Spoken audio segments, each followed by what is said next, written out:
Hello everyone. कल हमने motion of a car in plane circular road complete कर लिया था, जिसका फॉर्मूला आया था v is to under root mu G R. आज हम पढ़ेंगे motion of a car on a smooth banked road. Plane road में तो क्या था कि वहाँ पर फ्रिक्शन था, बट यहाँ पर है स्मूथ रोड, मतलब फ्रिक्शन फ्री है, फ्रिक्शन नहीं होगा इसमें बिल्कुल भी। जैसे सर्कुलर रोड है, इस पे ये कार चल रही है, ठीक है ना। ये इसका प्लेन है, यहाँ पर टिकी हुई है ये, बट अगर फ्रिक्शन नहीं होगा तो ये कार बाहर चली जाएगी। तो इस रोड को हम कितना बैंक्ड करें, कितना ऊपर की ओर उठाएं। जैसे हम देखते हैं कहीं कहीं पर रोड ऊपर की ओर उठा रहता है, यहाँ पर तो नीचे होता है, इस साइड से ऊपर होता है। तो कितने एंगल पे इसको बैंक्ड करें कि ये कार फ्रीली मूव कर सके, आराम से निकल जाए आगे की ओर, बाहर की ओर ना जाए। तो ये हम पढ़ेंगे motion of a car on smooth banked road. अब देखो, ये मैं यहाँ पर बना रहा हूँ अच्छे से समझने के लिए। ये प्लेन था, यहाँ पर गाड़ी चल रही थी, बट हमने इसको रोड को बैंक्ड करके इतना ऊपर इस एंगल पे उठा दिया, थीटा एंगल पे, ठीक है ना। ये ऑब्जेक्ट है, अब ये यहाँ पे चल रही है, ठीक है ना। नीचे की ओर इसका क्या लगेगा, बार एम जी, ऊपर की ओर क्या लगेगा, आर, रिएक्शन फोर्स। अगर इसके हम कंपोनेंट्स बनाए तो ऊपर की ओर क्या लग जाएगा इसके, आर कोस थीटा, और इसकी ठीक परपेंडिकुलर आर साइन थीटा, ठीक है ना। और इसको बाहर की ओर कौन सा फोर्स खींचेगा, अंदर की ओर तो आर साइन थीटा खींच रहा है, और बाहर की ओर कौन खींचेगा इसको, centrifugal force M V square upon R. यहाँ पे लिख देता हूँ मैं, सेंट्रीफ्यूगल फोर्स, ठीक है। ऊपर की ओर सेंट्रीफ्यूगल फोर्स खींचेगा। अब देखो, इसको अंदर की ओर खींच रहा है आर साइन थीटा, और बाहर की ओर कौन खींच रहा है, M V square upon R. तब ये बॉडी, अगर ये दोनों बराबर की ओर खींचेंगे, ये भी इतना ही खींच रहा है, ये भी इतना ही खींच रहा है, तो ये गाड़ी फ्रीली मूव करेगी, ठीक है ना। तो और इसको देखो, ऊपर की ओर नीचे की ओर कितना फोर्स लग रहा है, एम जी, और ऊपर की ओर क्या लग रहा है, आर कोस थीटा, ठीक है ना। अरे मतलब अंदर की ओर तो आर साइन थीटा, बाहर की ओर M V square upon R centrifugal force, और ऊपर की ओर आर साइन थीटा, नीचे की ओर एम जी, ठीक है ना।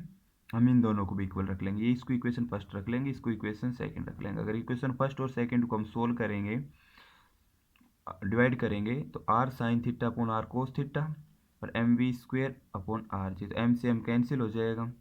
तो क्या आ जाएगा, sine theta upon cos theta tan theta, tan theta is equal to V square upon R G. ये फॉर्मूला है। इस एंगल पर अगर हम इस रोड को बैंक करेंगे तो ये कार फ्रीली मूव करेगी। तो यहाँ पे डायरेक्ट क्वेश्चन पूछ सकता है कि थीटा किस पर डिपेंड करेगा, या फिर थीटा की वैल्यू दे देंगे, वेलोसिटी निकलवा लेगा अपने से स्मूथ बैंक्ड रोड पे, या फिर आर की वैल्यू निकलवा लेगा। कुछ भी क्वेश्चन पूछ सकते हैं मेरे, तो हमें डायरेक्ट ये फॉर्मूला याद रखना होगा, ठीक है ना। तो हम थीटा निकालेंगे तो इसको टेन इनवर्स में आ जाएगा, इधर आएगा तो tan inverse V square upon R G. और अगर हम v की वैल्यू निकालेंगे तो v को इधर ले आएंगे, V square is equal to R G tan theta, ये, ठीक है ना। इसमें थीटा डिपेंड किस किस के ऊपर करेगा, या तो वेलोसिटी के ऊपर डिपेंड करेगा, या इसकी रेडियस के ऊपर डिपेंड करेगा, ठीक है ना। जी की वैल्यू तो हमेशा 10 रहेगी, 9.8 रहेगी, जितना भी दे रखा है क्वेश्चन में। तो हमेशा थीटा वेलोसिटी या रेडियस पर डिपेंड करेगा। अब देखो, अपने क्या पढ़ा था, प्लेन सर्कुलर रोड पे तो क्या था formula, V square is equal to R G tan theta, यही था ना, जहाँ पर फ्रिक्शन था पर। और अगर फ्रिक्शन नहीं होगा ना, स्मूथ सरफेस आ जाए, नो फ्रिक्शन आ जाए, सरफेस पे आ जाए, तो फिर क्या आएगा, V square is equal to R G tan theta. इन दोनों फॉर्मूलों का यूज लेंगे, और हम किसी भी न्यूमेरिकल या डायरेक्ट क्वेश्चन भी पूछ सकता है, इस पे कौन किस पे डिपेंड रहेगा, किसको इंक्रीज करने पर कौन डिक्रीज होएगा। अगला है मोशन इन वर्टिकल सर्किल। ये एक सर्कल है, यहाँ पे ये ऑब्जेक्ट है। जैसे किसी रस्सी को हम ऐसे घुमाते हैं तो एक सर्कुलर पाथ बनाती है ना, पत्थर बांध के एक रस्सी को ऐसे घुमाएंगे तो सर्कुलर पाथ घुमाएंगे, वर्टिकली घुमाएंगे, ओरिजेंटली नहीं, वर्टिकली, ऊपर से नीचे, ऊपर से नीचे। तो ऊपर जाएगा तो इसको पॉइंट, एक पॉइंट मान लेंगे, उस पॉइंट को मान लेंगे ए। नीचे आएगा तो कोई भी ऑब्जेक्ट या पत्थर नीचे आएगा तो उसका पॉइंट को मान लेंगे बी। अगर ऊपर की ओर अगर ऐसे वर्टिकली मोशन कर रहा है, यहाँ पे एक आदमी खड़ा है, ये रस्सी से किसी ऑब्जेक्ट, पत्थर बांध रखा है, इसको ऐसे घुमा रहा है सर्कल में, तो ऊपर की ओर जाएगा तो इसकी वेलोसिटी इस साइड होगी, क्योंकि पत्थर हमेशा बाहर की ओर जाने की कोशिश करेगा, तो इसकी वेलोसिटी क्या होगी v1, और नीचे की ओर इसकी वेलोसिटी क्यों, ये ऐसे मूव कर रहा है, ऐसे ये ऊपर जा रहा है फिर नीचे आ रहा है, तो इस साइड इसकी वेलोसिटी क्या है, वहां पे बाहर जाने की कोशिश करेगा v2। ठीक है,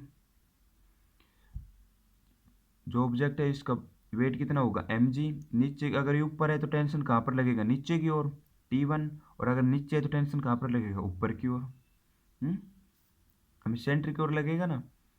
तो अब हम पढ़ते हैं, देखो जैसे कि मैक्सिमम पॉइंट पे निकालनी वैल्यू, एक की वैल्यू हमें निकालनी है फॉर मैक्सिमम पॉइंट।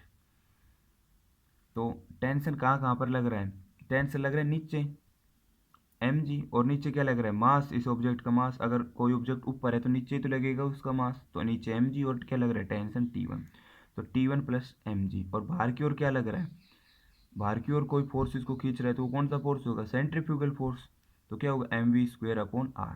ये दोनों आपस में बैलेंस करेंगे तभी तो ये ऑब्जेक्ट सर्कुलर पाथ में मूव करेगा। मैंने अभी बताया था motion of a car in smooth banked road या प्लेन सर्कुलर रोड पे, कि कोई ऑब्जेक्ट जब ही सर्कुलर पाथ पर मूव कर सकता है जब उसके ऊपर सेंट्रीपिटल फोर्स और जो बाहर की ओर सेंट्रीफ्यूगल फोर्स होगा वो बैलेंस होंगे, दोनों बराबर की ओर लगेंगे तभी होगा। अगर सेंट्रीपिटल फोर्स को इंक्रीज कर देंगे तो ऑब्जेक्ट अंदर की ओर आ जाएगा, और अगर सेंट्रीफ्यूगल फोर्स को इंक्रीज कर देंगे तो ऑब्जेक्ट बाहर की ओर चला जाएगा।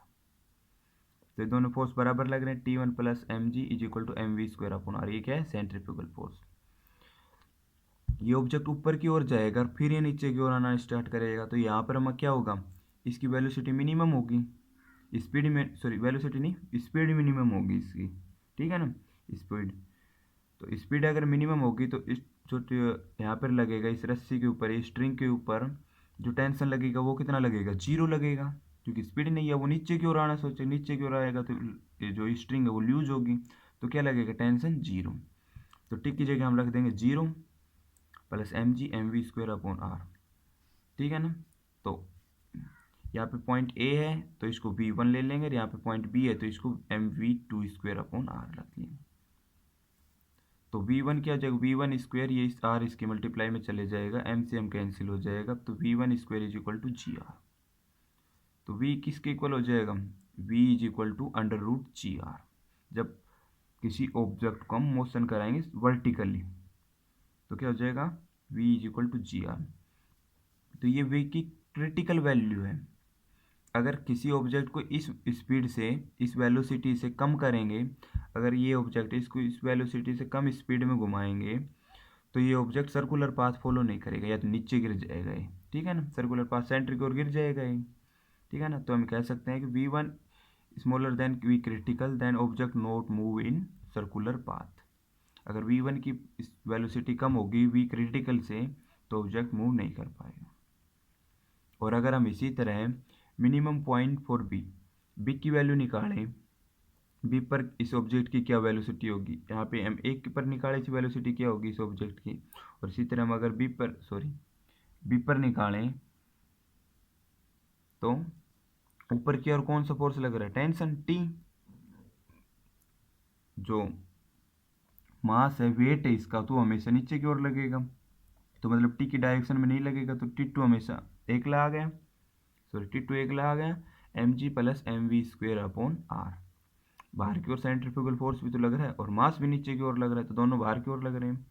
mg को इधर लाएंगे, T2 minus mg mv² upon r। अब देखो इस डायग्राम में ये ऑब्जेक्ट ए से बी तक आया तो इसकी क्या होगी, काइनेटिक एनर्जी इंक्रीज हुई और पोटेंशियल एनर्जी क्या होगी, डिक्रीज होगी। पोटेंशियल एनर्जी हाइट को लगाएंगे ना, तो हाइट तो डिक्रीज हो रही है इसकी, और क्या हो रही है, काइनेटिक एनर्जी, इसकी स्पीड इंक्रीज होगी नीचे की ओर आएगा जब। और अगर ये ऊपर की ओर जाएगा 20 से 1 की ओर जाएगा तो इसकी काइनेटिक एनर्जी तो डिक्रीज होगी, ऑब्जेक्ट धीरे जाएगा क्योंकि यहाँ पर इसकी स्पीड जीरो हो जाएगी, फिर नीचे आना स्टार्ट करेगा।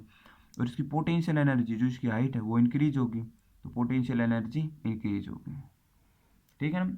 तो ये लिख रखा है when object move in B to A so change in kinetic energy convert into potential energy, जो काइनेटिक एनर्जी है वो पोटेंशियल एनर्जी में कन्वर्ट हो जाएगी। तो अभी हमने पढ़ा था change in kinetic energy half v1 point B की, और जो पॉइंट एक की जो काइनेटिक एनर्जी में चेंज है हाफ mv² काइनेटिक एनर्जी का यही फॉर्मूला था, हाफ mv²। तो V2 माइनस V1, क्योंकि यहाँ पर काइनेटिक एनर्जी ज़्यादा में से कम को घटाएंगे, तो V2 पर काइनेटिक एनर्जी ज़्यादा होगी, तो V2 minus half M V one square is equal to किसके इक्वल होगी, पोटेंशियल एनर्जी के इक्वल होगी, चेंज इन काइनेटिक एनर्जी, तो एम जी एच।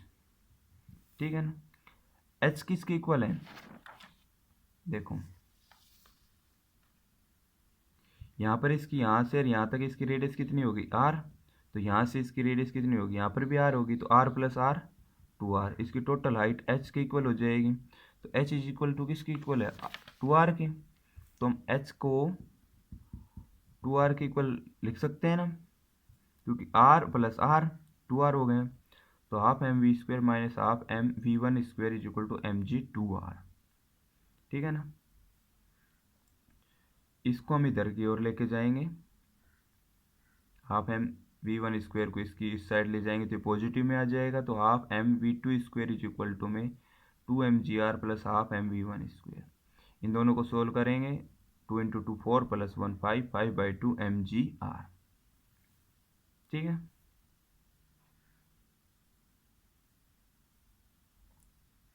टू से टू कैंसिल कर देंगे, एम से एम कैंसिल हो जाएगा, तो V two square is equal to क्या हो जाएगा 5gr, और अगर v को लिखेंगे तो अंडर रूट 5gr। इतनी वेलोसिटी होगी जब ये ऑब्जेक्ट सर्कुलर पाथ में वर्टिकली मूव करेगा। ठीक है ना। अब वी टू की वैल्यू आ गई हमने अपने पास, वी वन की वैल्यू आ गई अपने पास, और ठीक है ना। तो हमने अभी पीछे क्या किया था, T2 minus M G is equal to M V two square upon R. तो हमने पास T2 की वैल्यू निकालनी है अपने को, एम जी अपने पास है, एम की वैल्यू एम से एम कैंसिल कर दिया था हमने, वी की वैल्यू अपने पास है और आर की वैल्यू रखनी है अपने को, तो डायरेक्ट रख लेंगे इसकी value. T2 minus M G, V two की वैल्यू क्या निकाली थी, अभी निकाली थी under root 5gr, M upon R 5gr। ठीक है। तो एम जी इधर चला जाएगा, तो 5mg प्लस 1 एक इधर चला जाएगा, तो 6mg। T2 कितना हो जाएगा 6mg, तो T2 को हम कह सकते हैं 6 इंटू एम जी, ऑब्जेक्ट का भार इंटू 6। कितनी लगेगी टेंशन उस पर, किसी भी ऑब्जेक्ट जो सर्कुलर पाथ में वर्टिकली मूव कर रहा है, तो उसका जो कितनी टेंशन लगेगी T2 पर, इतनी कि जितना ऑब्जेक्ट का भार है, जितना ऑब्जेक्ट का वेट है इंटू 6, इसको 6 से मल्टीप्लाई कर देंगे तो इसकी टेंशन निकल जाएगी। आज के लिए इतना ही, फिर कल मिलेंगे। Thank you.